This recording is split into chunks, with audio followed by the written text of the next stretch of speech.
Hi, this is Angela in Austin. Hey guys, how's it going?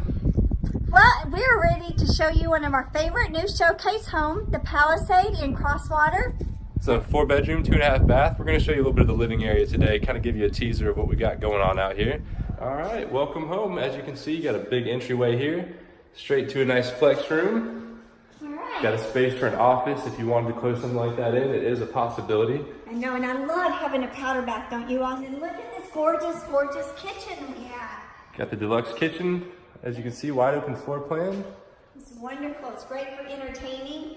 And what's really nice, as you already mentioned, it's the 4-bedroom and 2.5 baths. So you've got your master downstairs. Right, keeps you separate from all the rambunctious kids that'll be upstairs. That's right. And then what you just hit on, Brady, is Austin is on their rambunctious kids. Their bedrooms are upstairs and they're not over what? The master or this great family area. Right, keep it all separate. It is. And then, you know what? Look out there. Show them what that beautiful sliders open up into this choke in here.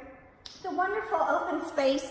But the Florida, look at this, guys, is after Christmas and we have the doors open. This is what we've talked about. Welcome to Florida. It's yes. perfect. And it's great. Beautiful weather out, living Yes. that Florida lifestyle right by the beach. All right, guys, we look forward to seeing you soon out here at Heritage Trace in Crosswater of Nocatee. All right. See you soon. Thanks. Bye-bye.